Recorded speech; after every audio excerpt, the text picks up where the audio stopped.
We'll be discussing that and more on this segment with Ahmed Adamu. Dr. Ahmed Adamu is the SA Youth and Strategy for Atiku Abubakar. He's a university lecturer. He's also in that academia, also a member he holds a position within the People's Democratic Party. Good morning, Dr. Ahmed. Thank you for joining us on the program today. Good morning, Chamberlain. Thank you for having me. All right, so let's get to it. First of all, yes. So in terms of the weight of responsibility, what kind of narrative, what kind of conversation is going on within where you are at the moment, in that circle? Well, it's a welcome development that the universities are going to be closed. The students, the lecturers, the staff will also have the time to participate in the election process.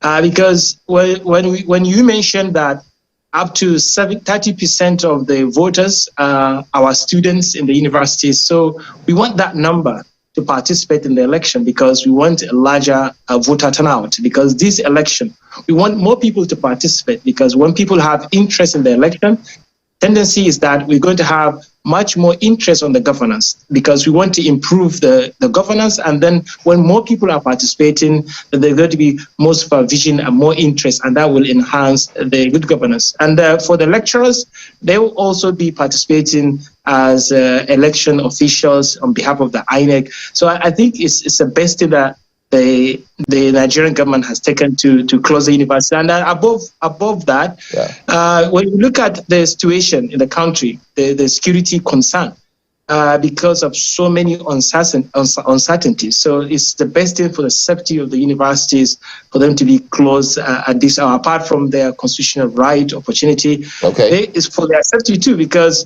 a lot of people are emotionally and economically choked off. So anything can happen. So a lot of uncertainty.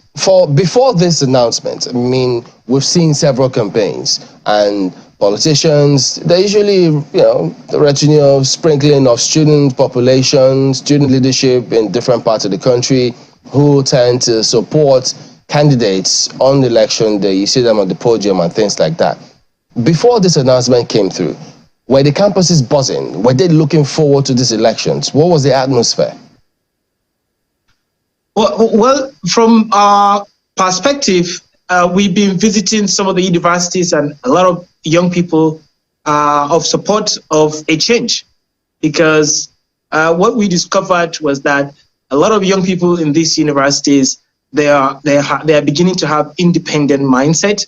There are people who may likely to have an informed decision because the ethnic and religious bigotry has not yet gotten into them.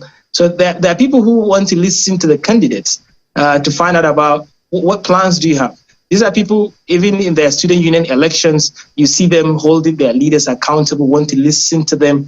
So I think that's why I want to have more young people like that, kind of segment to be participating in the election, because that's going to filter out the uninformed voting. Because most of the problems we face in terms of good governance is not actually from the leaders, it's from the voters, because we don't have bad leaders, we only have uninformed voters. Because any person that you see, you think is a good governor or not performing leader, he was voted by certain people.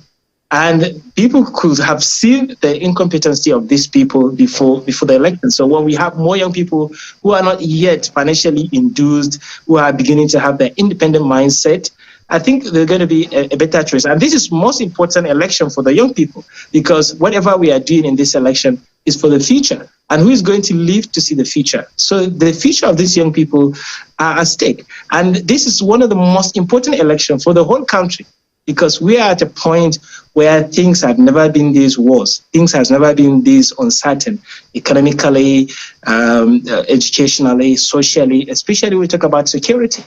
The Nigerians have changed a government, a sitting government, hoping for security, hoping for economic prosperity. They have not seen it. So it's not something new for Nigerians now to start thinking of doing something revolutionary.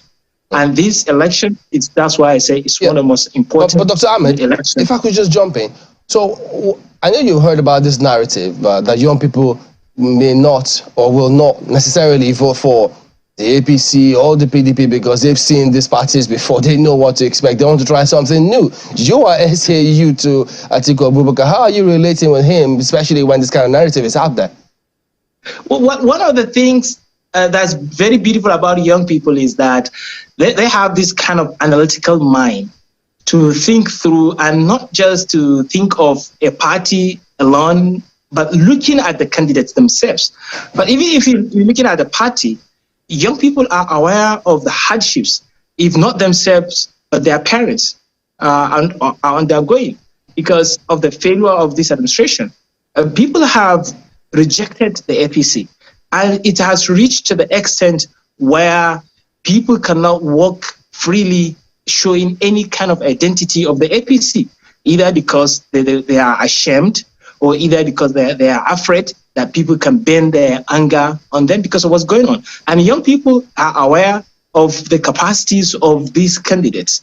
They know that the APC candidate has so many incapacitations from so many embarrassing performances in his campaigns. So they are seeing this, they are mocking him, they are making some jokes and comedy out of that. So these are young people that are aware, conscious of the candidate. They are not that kind of politicized to even worry about the party, but looking at the candidate individually. And then this money swap has also exposed the plot of the APC to use money to buy off voters. And now people are saying, oh, hey, you guys, you want to use money to buy us? Okay, so now, okay, let's see if you can do that. And another thing is, because of so much friction and division in the APC, they will not have the chance, because the Tinubu camp is fighting the Buhari camp, and then again and again and again. So there is so much friction. And then when you take a look at the PDP candidate, Atiku Abubakar, he is somebody that represents Nigeria, not north, not south, not any zone. He is someone who is not coming from any religion or any ethnicity. He's a Nigerian candidate, and young people want that kind of neutral person, because those young people, they don't know the kind of division and things like that. And he is also, Atiku Abubakar is also physically fit. He's somebody that will go into the stage and will dance and then hug with the young people. And that this is the kind of connection that the young people are having with the PDP candidate, because he is mentally sound too. That wasn't quite the question that my colleague asked you. I mean, he was talking about the fact, or at least the seeming fact, that a lot of young people seem disenchanted with the political class, and they want a breath of fresh air. They want something new, as it were. They've tried the PDP, they've heard of the 16 years of the PDP, and it's anyone who is old enough to vote would have experienced some years of the PDP and now 7 years of the APC. And perhaps they've seen that perhaps, both parties haven't quite taken them to the promised land. And so for you to say that your candidate will be the candidate that young people will be looking forward to, a lot of them might disagree with you. How are you getting your message across to that demographic which seems to be driving, or which seems to be the force behind the third force and the fourth force, as the case might be? Yeah, I like what you said, because young people want something new. They want to change things. They want to see what happens if this happens. And they also want to participate in the election. They want to also be the leaders. And that's exactly where I was taking you before you asked this question. Because when you look at, like I said, young people, they are not looking at APC or PDP, because some of them may have not seen the period of the previous PDP. Even if they have seen it, it was during that PDP that the Nigerian economy was at its best so far since the beginning of democracy in recent times. So when you look at also participation of young people in leadership, when you look at PDP, there is no any party that has empowered and provide opportunities for young people as in the PDP. And when you look at the candidate, Atiku Abubakar, who is a youth-friendly president to be, and he also promised that he will give these young people and the women 60% of all his government appointment. So, hey, you guys, you have 60% stake. What are you waiting for? Come and grab it. No one has promised. 60% stake will benefit people like yourself, not the millions of young people who will eventually vote for him. All right. Okay. If it benefits people like me, am I not a young person? Am I not entitled? Am I not competent? If the president deem it that I'm also competent, why not? Because when you give people like me, like you said, any kind of opportunity, I have so many young friends around me. So empowering me is empowering my colleagues, giving them opportunity. So it's not necessarily any particular young person.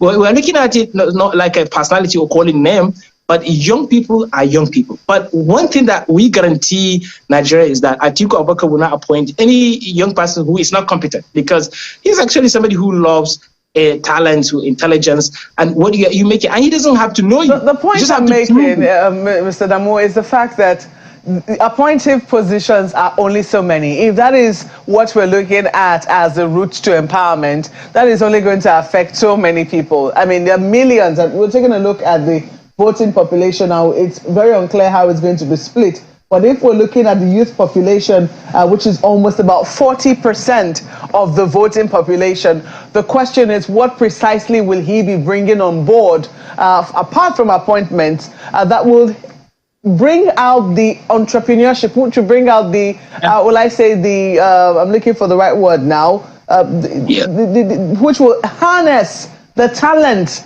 that young people, the myriad of talents that young people have exhibited over different spheres of our, of our national life, be it in music, be it in the arts, be it in technology, that's the IT sector, that will actually move or lift this country forward. I think that's what a lot of young people will be looking more to, rather than appointive positions. Yeah, because there are so many aspects of participation. One is the direct government or leadership training by appointing young people. The other aspect of it, where a large chunk of young people will also be included, is development, youth development, because Atiku Abubakar promised to spend up to 8 trillion naira in 8 years. 8 trillion, which is equivalent to $10 billion. No presidential candidate had made this promise, and he is somebody who keeps to his words. So $10 billion will be kept to empower young people. Young people, you don't have to go to university. Empower them in what respect? Empower them by giving them cash handouts, or what precisely? That's where I'm taking you, because not everyone has to go to the university to get a degree. Some young people will stop either at the secondary school or at diploma or any tertiary certificate. So what kind of empowerment do you want to give them in terms of skills, and especially modern skills, so that we can make young people produce, be the drivers of our manufacturing sector, industrial sector, and agricultural sector, modern agriculture, for export purposes? And that is why we need that kind of investment, first in infrastructure, and then in direct investment based on the needs and the requirement of the young people. And how are you going to get the money? Atiku Abubakar is one of the best economists in Nigeria, because during his time as the leader of the Nigerian economy, he led the country to its best economic performing state. And he is very strategic in raising funds for that.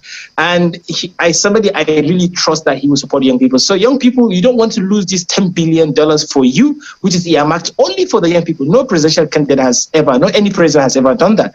And we've seen young people expressing their interest and support for Atiku Abubakar. We've seen demonstration. Even today in Katsina, we are doing a big rally to support young people are coming out freely to demonstrate, to show that we support Atiku Abubakar, and nobody can touch that. Our interest, our voice must be heard. So a lot of young people are expressing that. So I'm not just saying it, it's a backdrop. It's a backdrop of these statistics and data. And then we did a survey recently, and then we discovered that, especially in northern part of Nigeria, where we have more than 50% of the registered voters. And any person that wins in the north wins the election automatically, because that's where the larger chunk of the votes are. And then mostly are the young people from this region. And then we discovered that Atiku Abubakar is 70% preferred, even though he was affected by the candidacy of people like Peter Obi and Konkoso from the region. But that has not stopped him from being the most preferred candidate. So these are things that are just waiting for the election to come, and Atiku Abubakar will be declared the winner by God's grace.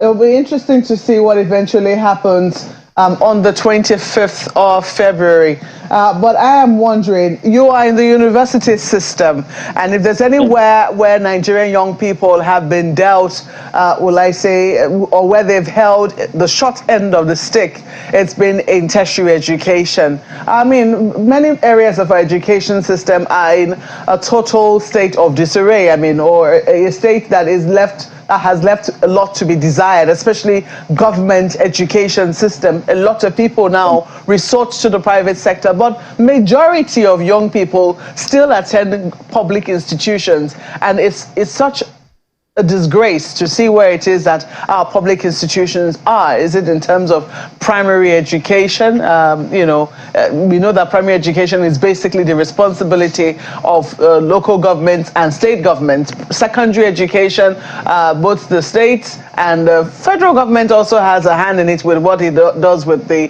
federal government colleges.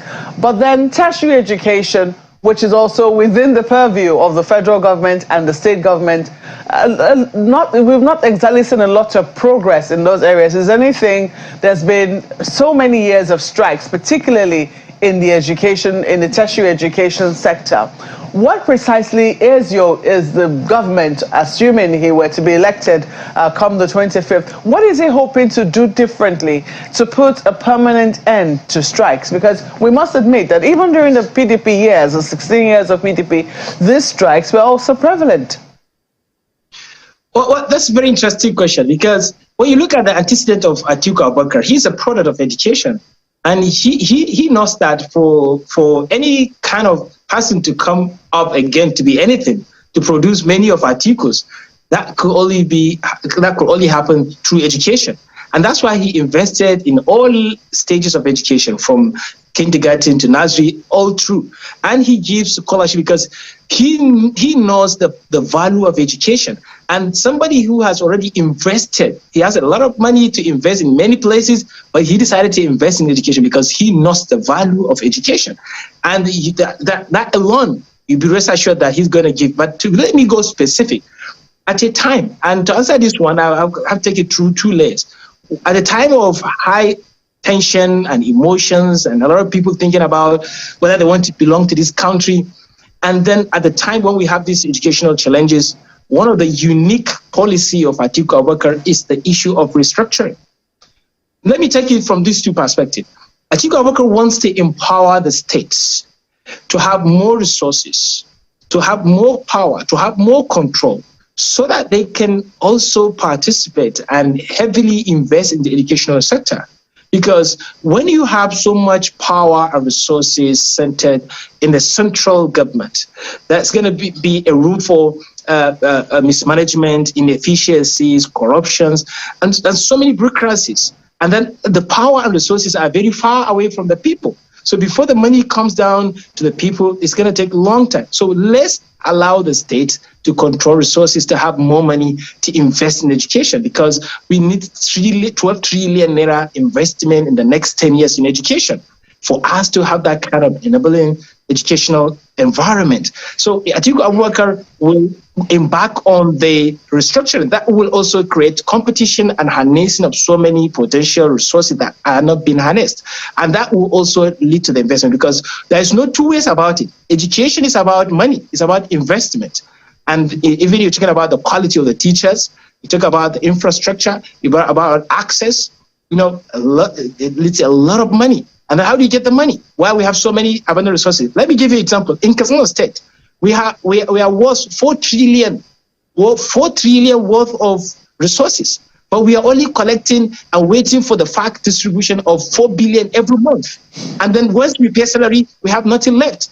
While we have abundance of all natural resources, solid minerals that we can tap and export and get more money and build more educational institutions, we cannot do that. But Atiku Abubakar will allow states like Katsina to do that. And another thing is, a lot of Nigerians are aggrieved and frustrated. They think they're not getting their fair share of the national resources, and they feel aggrieved. And that's why a lot of people are even concerned about who is the president, where the president comes from, which religion is the president is practicing.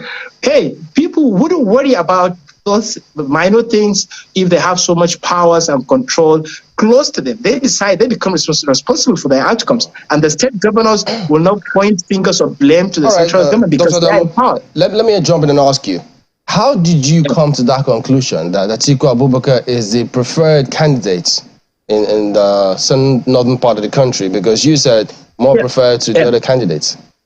Yeah, we conducted a survey. Actually, it was a national survey. But we discovered that we need to focus more on a particular region, and as an interesting region is the northern Nigeria, because that's where we have larger proportion of the votes. And then we conducted a survey. We asked people about which region they come from and who is their first preferred candidate. And then we asked them another question: who is their second most preferred candidate? So the idea is we want to know if people that are supporting Atiku, if Atiku would not have been in the ballot, who will they have voted for? If Tinubu is not on the ballot and people from the north, who will they have voted for? And we discovered that a lot of people, some people who, for example, are supporting Peter Obi from the north, especially some of them from the north central, they will have voted for Atiku Abubakar, even not because of Peter Obi. So, but Peter Obi has taken some portion of the Atiku's potential voters from the north central, but Atiku Abubakar has not taken from Peter Obi. So Atiku's candidacy has been affected by two major candidates, but was not like Konkoso and Obi, but he was not affected by Tinubu because most of Tinubu supporters didn't vote for Atiku as their second choices. But a lot of people that we are, majority of more than 50% of people that we are intending to vote for Konkoso, they said they will have gone for Atiku as their second choice. People that we are voting for Obi as their first choice, majority of them say, oh, if not because of Obi, I would have gone for Atiku Abubakar. So despite this affection, this impact of these two candidates that affected Atiku Abubakar got 70% most preferred candidate. And then he is came first. So we discovered that, yes, so if Atiku could get this 70% from the 54% of the voters population, then he can win the election because once he gets the larger proportion from the... Pardon me, was this in the urban area or rural areas or where? Yeah. What we did was we posted it on some of my platform first, and then I asked some of the newspapers to post it so that we can have the kind of diversity, and it's going to be outside our cycles to filter this interest. And I'm going to share the video with you. I posted it on my social media platforms. Anyone that's interested can watch the video that reported about this survey. Any idea of the sample size and demography of those who participated? Yeah. The idea is to get a sample and to get the idea of the thinking or preference of the regional or zonal interest. And then we had over 52,000 people participating, but that gives you a signal, an idea of where this could happen. So it's like a possibility because we have a sample of them and we collected those information anonymously. All right. So at the moment, well, clearly, I mean, I haven't seen or heard any politician who says his candidate will not win. But then it will be a thing for everybody to see. But just to put this out there, is your party or as you, since you're SC Youth and Strategy, do you in any way also think about post-election? Or what do you think about when you think about that? Yeah, when you ask me about post-election is the victory I think of, and then transition, because Atiku Abubakar is somebody who is already collecting names of his potential ministers and his cabinet because he has a plan. And in forming that plan, a lot of people involved. Though these 5-point agendas, that's the way his own initial thought. This is his own personal idea. All right. How he wants to fix this. We're winding down now. I'm just wondering, I mean, is there any consideration whatsoever? Because, I mean, strategy, you will always look at both sides. If you win, if you lose. So what kind of narrative goes on so that people don't hit the streets and think that they were robbed? Yeah, even if we have to lose in this election, it has to be through a free and fair process, because Atiku Abubakar is somebody that respects the rule of law.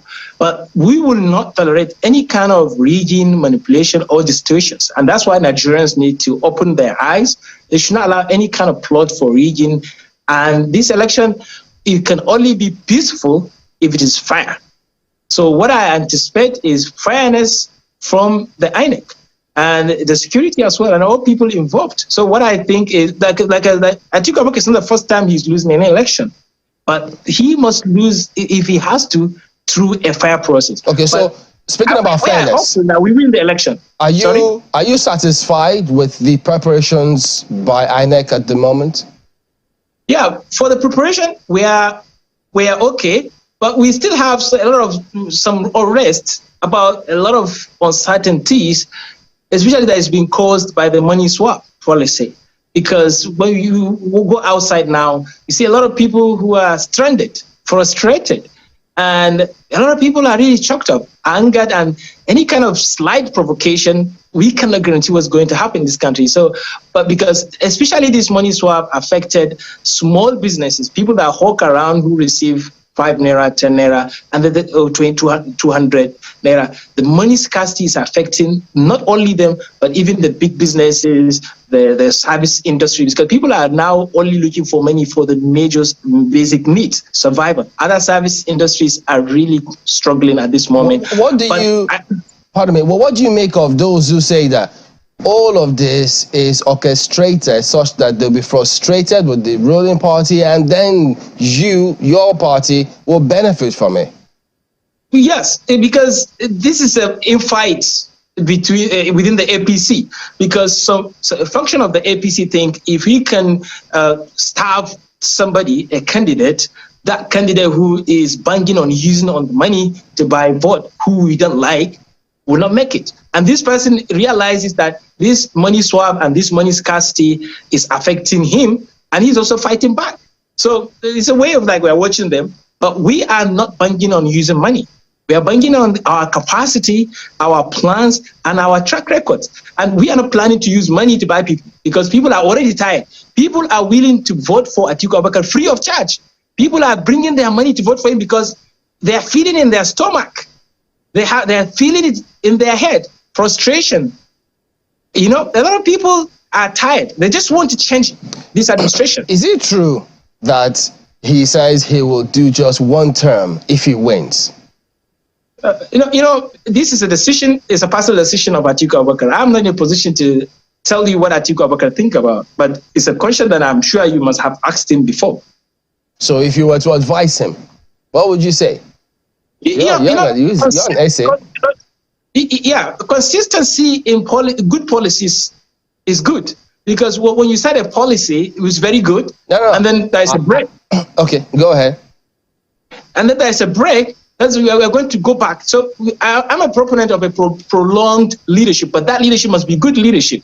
And I also question the 8 years tenure, because it's really short for any progressive transformation. Because if we have a very good policy, and then 4 years in between there is election, destruction, you know, people are uncertain, and then if, you know, after 8 years, it's not enough. But if Atiku Abubakar with his plans, I think 4 years is not enough for him. I think Atiku Abubakar needs more time in leadership to implement his 5-point agenda, especially uniting the country. Are you saying that even with 8 years, assuming that he were to run and, you know, even get another 4-year tenure, assuming he won this one, are you saying that 8 years still will not be enough for any leader to be able to have an impact? Yeah, Atiku Abubakar, because he's a planner. He's somebody who is just coming to hit the ground running. He will make an impact, in fact, in even the first 2 years of his administration. But what I'm saying is consistency and prolonged benefit of these policies need consistency post the 8-year tenure, because I'm sure Atiku Abubakar will also like to groom other leaders who will be part of his administration to continue with that plan. Because as a good leader, you have to plan for succession, because you don't want to fail. You don't want things to stop the moment you leave, because we know you are success by the succession that you left behind. So this is what this administration has not done. They have not planned for any succession. So that we have to get the right person, which is Atiku Abubakar, and who will do the better things now. All right, then, Dr. Ahmed Adamu, SA Youth and Strategy to Atiku Abubakar. You are also one of the officials of the PDP in terms of election management in the Northwest for the Presidential Campaign Council. Thank you for your time today, and all the best.